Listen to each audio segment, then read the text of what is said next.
Welcome back to Yahoo Finance, everyone. For many, the pandemic has taken a financial toll to lost income, or due to lost income at least, increased medical expenses, or even taking on new risks. And we've got some research that we're going to dive into that actually shows that many have turned to their retirement funds for help. In fact, 1 in 4 Americans dipped into their retirement savings or stopped contributing to their accounts at the height of the pandemic, according to a recent survey by AARP. Now, 2 years into the pandemic, an alarming number of people have yet to get back on track. Here to break it down for us, we've got Vera Gibbons, who's the Yahoo Finance contributor, helping us really put more context around this story. So, Vera, what particularly do we know about the number of people that have taken this decision and where they are on track to trying to get back to some of their retirement savings? Well, you mentioned that 1 in 4 Americans dipped into their retirement during the height of the pandemic, or they stopped contributing altogether.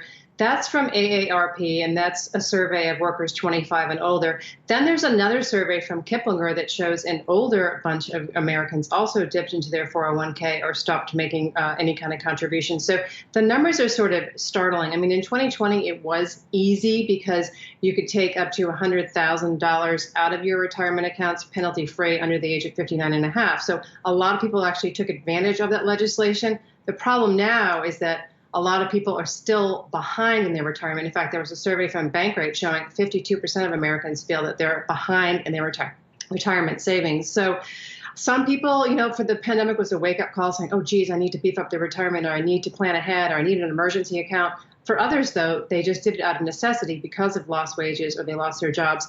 And now they're feeling it. Vera, specifically, who's tapping into these accounts? Are we talking about younger workers who have decided that, they want to quit their jobs, they're not happy, but they may not have the funds? Are these older workers who were hoping to be able to tap in, a little later in life, but just out of necessity have had to do it?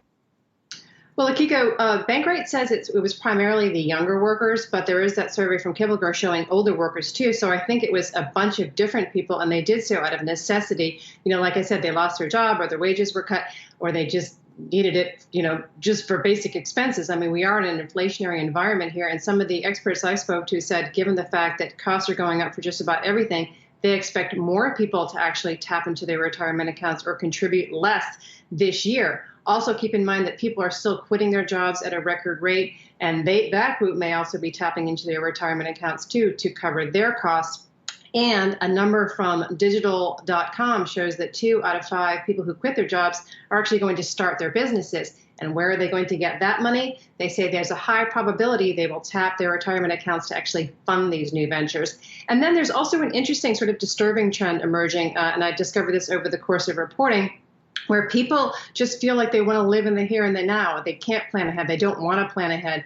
They've, come to realization that life is actually fleeting. And this group of people is going an entirely different course. I spoke to one young worker in his young 40s. He actually pulled his retirement account, closed it out after paying taxes and penalties, and bought a whole life insurance policy. And he said he did this because he realized that nothing in life is certain anymore. He wants a guarantee. And this whole life policy at least guarantees him regular payouts until he's like over 100 years old. So he wanted some certainty. He wanted more flexibility. And he said no more retirement for him. He went a totally different route. And I suspect more Americans may be thinking about going that route as well. And so have people who raided their retirement accounts or tapped those retirement accounts for one reason or the other, have they started to replenish these accounts? Do they historically, by some of those measures, do they typically start to replenish them? They don't. I asked Greg McBride of Bankrate that very question, because I'm like, well, when people pull, don't they eventually put money back in? And he said it becomes less of a priority because the people who do tend to tap their accounts have other debt responsibilities, other family, friends, members of their family and members they have to pay back first. They have student loans. So replenishing their retirement savings becomes sort of the lowest priority on the totem pole. And he said generally it's a one-way street. The money comes in and very, very infrequently does it go, money comes out and very infrequently does it go back in. Vera, I have to wonder if there's a lot of people who haven't made this move just yet, but they're watching the action in the market saying, well, what's actually going to happen to my pension fund? I mean, how do you think they should be approaching that?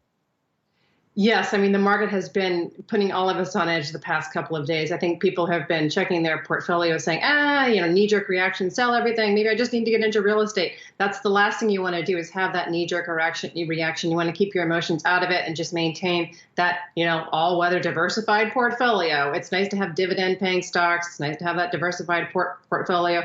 But I feel like so many people, especially the younger workers, have been taking a gamble on all sorts of alternative investments in crypto that they're just, not thinking ahead. They're not thinking forward to their retirement years. They're just thinking the here and the now, and they want money now. Yeah, important to take just a deep breath. It's easy to get caught up in all the volatility. Vera Gibbons, always good to have you on, Yahoo Finance contributor.